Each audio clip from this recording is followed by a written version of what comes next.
आताच गीता तिच्या नवऱ्यासोबत शॉपिंग करून घरी आलीच होती, तर तिने पाहिलं की घरात सोफ्यावर तिची नणंद सुजाता बसली आहे.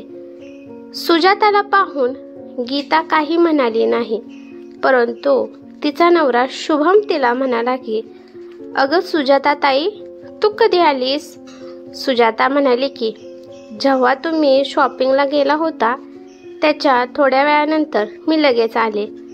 आणि असं पण एवढ्या उन्हाचं तुम्ही काय शॉपिंग करून आला आहात? आणि असं पण गीता वहिनी तर घराच्या बाहेर पडतच नाहीत. आणि असं म्हणून सुजाताने एक नजर शॉपिंगच्या बॅगवर टाकली. गीता म्हणाली की काही नाही ताई, त्या 2 दिवसांनी माझ्या वहिनीचा आणि दादाचा लग्नाचा वाढदिवस आहे ना, त्याच्यासाठी थोडेफार शॉपिंग करायला आम्ही गेलो होतो. आणि असं म्हणून गीता तिचं सामान घेऊन तिच्या खोलीत गेली. वहिनी, तुम्ही तुमच्या दादासाठी आणि वहिनीसाठी गिफ्ट खरेदी केलं आहे म्हणल्यावर ते गिफ्ट मला पण दाखवा ना. असं म्हणल्यावर गीताचे पाय तिथेच थांबले. तिने शुभमकडे पाहिलं तर शुभमने डोळ्याच्या इशाऱ्याने तिला सामान दाखवायला सांगितले. मनात नसताना पण गीताने जे काही सामान तिच्या दादाला आणि वहिनीला आणलं होतं ते सुजाताला दाखवले. गीता म्हणाली की हे चांदीचं पैंजण वहिनीसाठी आणि हे घड्याळ मी दादासाठी घेतलं आहे. चांदीचं पैंजण हातात घेत सुजाता तिच्या आईला किशोरी ताईला म्हणाली की आई, तुला माहीत आहे का, चांदीचा भाव पण आता आभाळाला टेकला आहे आणि हे घड्याळ पण असं वाटत आहे की खूप महागातलं आहे. बघ बरं आई, तुला हे घड्याळ आणि पैंजण महाग वाटत आहे ना? असं म्हणून सुजाताने ते दोन्ही पण सामान किशोरी ताईपाशी दिले. किशोरी ताईने ते पैंजण आणि घड्याळ हातात घेतले आणि नंतर ते गीतापाशी दिले आणि गीताने ते सामान घेऊन तिच्या खोलीत गेली. आणि कोणाचा तरी फोन आला होता म्हणून शुभम पण बाहेर जाऊन बोलू लागला. ते दोघे पण गेल्यावर सुजाता किशोरी ताईला म्हणाली की बघितलंस का, अजून पण काही वस्तू वहिनीने आणल्या आहेत, पण त्या आपल्याला दाखवल्या नाहीत. तिच्या वहिनीसाठी आणि दादासाठी किती महागातल्या वस्तू आणल्या आहेत, पण तुझ्यासाठी वहिनी काही सुद्धा घेऊन आली नाही. आई, हीच तुझी या घरातली इज्जत आहे का की तुला काहीच आणलं नाही? सुजाता आपल्या आईचं किशोरीताईचं चांगलंच कान भरत होते. आपल्या मुलीचं बोलणं ऐकून किशोरीताई म्हणाल्या, अगं सुजाता, तिच्या दादा वहिनीचा लग्नाचा वाढदिवस आहे म्हणल्यावर त्यांच्यासाठीच गिफ्ट घेऊन येणार ना. माझं आता याच्यात काय येत आहे? पण आई, गेल्या 2 महिन्यापूर्वी वहिनी तुळजापूरला गेली होती, तेव्हा वहिनीने तिच्या आईसाठी सुद्धा किती काय घेऊन आली होती, परंतु तुझ्यासाठी वहिनीने काही सुद्धा आणले नव्हते. आई, तू किती भोळी आहेस ग, तुला काही समजत नाही आपल्या मुलीचं. सुजाताचं बोलणं ऐकून किशोरीताई काहीच बोलल्या नाही. त्या काहीतरी विचार करत होत्या. विचार केल्यावर त्या सुजाताला म्हणाल्या की सुजाता, तू तर बरोबर बोलत आहेस. मी तर या गोष्टीकडे कधी ध्यानच दिलं नाही. पहिल्यांदा गीता माझ्यासाठी काही ना काही घेऊन येत होती, परंतु अलीकडे ती माझ्यासाठी काहीच घेऊन येत नाही. हे बरोबर आहे की माणूस कधी बदलेल हे सांगता येत नाही. सुजाताचं आणि किशोरीताईचं बोलणं गीताला ऐकायला जात होतं. गीता विचार करू लागली की पहिल्यांदा मी सासूबाईसाठी काही ना काही वस्तू आणत होते, परंतु सुजाता काही ना काही बहाणा करून किशोरीताईचं सगळं सामान घेऊन जात होते आणि ते सामान सुजाता महागारी पण देत नव्हती. गीता आणि शुभमच्या लग्नानंतर जेव्हा किशोरीताईचा वाढदिवस होता तेव्हा गीताने खूप सुंदर आणि महागातली साडी किशोरीताईंना आणली होती. गीताला वाटलं की वाढदिवसा दिवशी सासूबाई ही साडी घालतात, पण किशोरीताईच्या वाढदिवसाच्या दिवशी सकाळच्या वेळीच सुजाता माहेरी आली. वाढदिवसाचा प्रोग्राम बाहेर होता, त्यामुळे सगळे तयार होऊन चालले होते. तेव्हा सुजाताची नजर आपल्या आईच्या साडीवर गेली आणि मुद्दाम म्हणाली की आई, तुझा वाढदिवस बाहेर साजरा करायचा आहे हे मला माहीतच नव्हतं. आणि बघ ना, माझ्यासोबत मी काही सामान घेऊन आले नाही, शिवाय साडी पण आणली नाही. आता मी काय घालावं मला काही कळत नाही. किशोरी ताई म्हणाल्या की अगं, टेन्शन का घेत आहे? माझ्या किती साड्या कपाटात आहेत, त्यातील कोणती पण एक साडी तू घालू शकतेस. पण आई, तुझ्या हातात जी साडी आहे ना, तीच साडी मला खूप आवडली आहे. घातली तर मी हीच साडी घालणार आहे, तर मी दुसरी साडी घालणार नाही. आता एका आईला आपल्या मुलीच्या सुखाच्या व्यतिरिक्त काहीच महत्त्वाचे नसतं, म्हणून त्यांनी त्यांच्या हातातील साडी सुजाताला घालायला दिली आणि त्यांनी दुसरी साडी घातली. जेव्हा गीताने पाहिलं की मी दिलेली साडी सासूबाईंनी न घालता नणंदबाईने घातली आहे, तेव्हा तिला खूप वाईट वाटलं. पण ती काही बोलू शकत नव्हती, म्हणून ती शांत राहिली. पण गीताने गोष्ट नोटीस केली होती की सगळ्या वस्तू नणंदबाई सासूबाईकडून गोड बोलून घेत आहेत. जर नणंदबाईच्या घरी काही कमी असेल तेव्हा वस्तू नेल्या तर काही अडचण नव्हती, परंतु नणंदबाईचं सासर खूप श्रीमंत होतं, तरी पण हे अशा खोड्या त्या करत होत्या.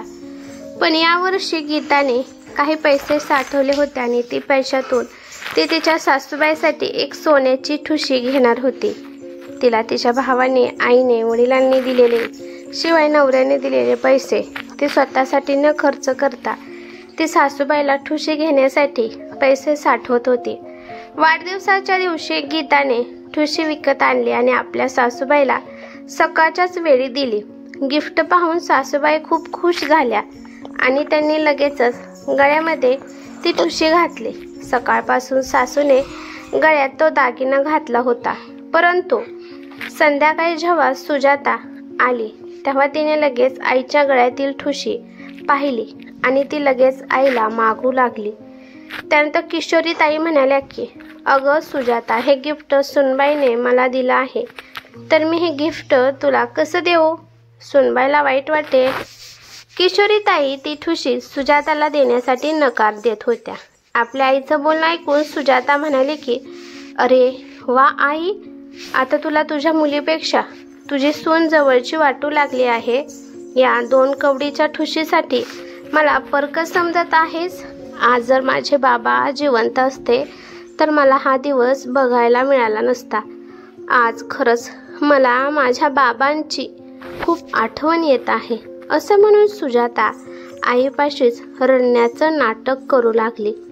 आपल्या मुलीचं रडणं पाहून आईला पण तिच्यावर दया आली आणि त्यांनी लगेचच त्यांच्या गळ्यातील दागिना काढून आपल्या मुलीला दिला. त्या म्हणाल्या की अगं, तू तर माझी मुलगी आहेस, तुझ्याशिवाय मला दुसरं काहीच महत्त्वाचं नाही आणि तू तर एवढ्याशा दागिन्यासाठी रडत आहेस. ठुशीला पाहून सुजाताच्या डोळ्यातील लगेचच अश्रू गायब झाले आणि तिच्या चेहऱ्यावर एक कुटील हास्य आले.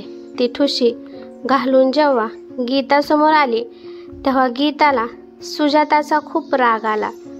ती काहीतरी सुजाताला म्हणणारच होती, परंतु सुजाताचा नवरा तिला नेण्यासाठी आला होता, म्हणून ती काही बोलू शकली नाही. आणि त्या दिवसापासून गीताने विचार केला होता की सासूबाईला कोणतीच वस्तू आणायची नाही, कारण ती वस्तू तर नणंदबाईच घेऊन जातात. गीता विचार करत होती तेव्हा बाहेरून तिला कशाचा तरी आवाज आला. अगं, माणूस बदलून जात असतो, त्यांचे संस्कार वेगळे असतात. मुली कधीच आपल्या सासरला सांभाळू शकत नाहीत, शिवाय सासूला कधीच आईचा दर्जा सुना देत नाहीत. अगं आई, तुझ्या सुनेने तर आता तुला तिचे खरे रंग तुला दाखवायला सुरुवात केली आहे. आता हे सगळं ऐकून तर गीताला खूप राग आला. ती रागातच खोलीतून बाहेर आली आणि सुजातासमोर उभी राहून म्हणाली की याबद्दल तर सुजाताताई, तुम्ही काही न बोललेलंच चांगलं होईल. मी सासूबाईसाठी काही गिफ्ट आणलं नाही, याचं दुःख तुम्हाला जास्त आहे की तुम्हाला आईकडून काहीच गिफ्ट भेटत नाही याचं दुःख होत आहे. सुजाता म्हणाली की मला काय करायचं आहे, हे तुमच्या सासू सुनामधील गोष्ट आहे. जर तुम्ही तुमच्या सासूसाठी गिफ्ट आणलं असेल तर यामध्ये मला का घेत आहात? तुमच्या दोघी तुमचं तुम्ही बघून घ्या. अहो सुजाताताई, यामध्ये तर नुकसान तुमचंच आहे ना, कारण मी महागड्या वस्तू सासूबाईंसाठी घेऊन येते आणि त्या वस्तू तुम्ही काहीही विचार न करता घेऊन जात असता. मग यामध्ये नुकसान तुमचंच आहे ना. काही भेटत नाही म्हणून आता उलटसुलट बोलून सासूबाईचं कान भरत आहात. त्यामुळे नणंदबाई, मी तुम्हाला सांगत आहे की संस्कार माझे पाहण्यापेक्षा संस्कार तुम्ही तुमचे पहा. माझ्या आई वडिलांचे संस्कार तुम्ही अजिबात काढायचे नाहीत, असं म्हणून गीता तिच्या खोलीत गेली. इकडे किशोरीताई गीताला काहीतरी म्हणणार होत्या, पण गीताने सासूबाईचं काहीच ऐकलं नाही. शुभम पण तोपर्यंत घरात आला आणि शुभमला पाहून किशोरीताई म्हणाल्या, शुभम, तुला वाटत नाही का की आजकाल सून खूपच बोलायला लागली आहे? आपल्या नणंदसोबत असं कोणी बोलतं का? अरे, तिने आणलेले गिफ्ट मी जर माझ्या मुलीला देत असेल तर तिला का त्रास होत आहे? आणि असं पण ते गिफ्ट तर तुझ्याच पगारीतून ती आणत होती. शुभम म्हणाला, हो आई, माझ्याच पगारीतून पहिल्या वेळेस तिने साडी आणली होती, परंतु दुसऱ्या वेळेस तर तिने स्वतः पैसे साठवून तुझ्यासाठी सोन्याची ठुशी आणली होती आणि तू ती ठुशी सुजाताताईला देऊन टाकली. अगं, जर दिलेले गिफ्ट तू असेच सुजाताताईला देत असेल तर त्या गिफ्टची काय किंमत राहिली? मग यामुळे आता गीताचं काहीच गिफ्ट आणण्याचं मन होत नाही. शुभमचं बोलणं ऐकून किशोरीताई गप्प बसल्या, परंतु सुजाता म्हणाली की हे बघ दादा, वहिनीला धाकात ठेवण्याचा प्रयत्न कर. ती आजकाल खूपच बोलायला लागली आहे. मी माझ्या माहेरी माझी इज्जत घालवण्यासाठी आली नाही. अगं सुजाताताई, तुझी इज्जत तर तुझ्या वागण्यातच आहे.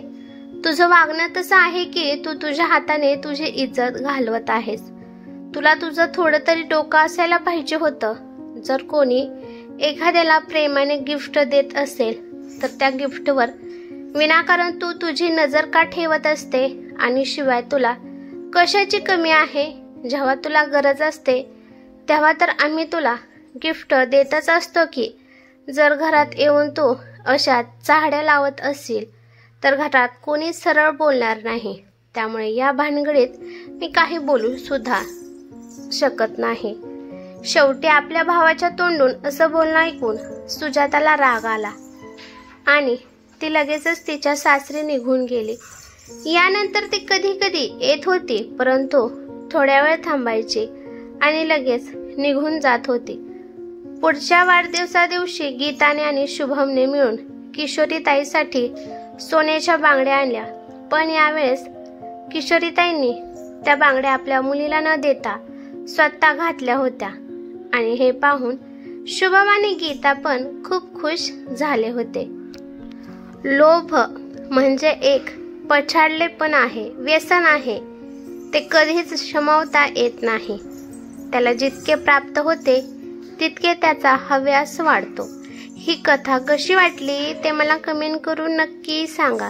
कथा आवडली तर लाईक शेअर नक्की करा आणि चॅनेलवरती नवीन असाल तर चॅनेलला सबस्क्राईब करा. धन्यवाद.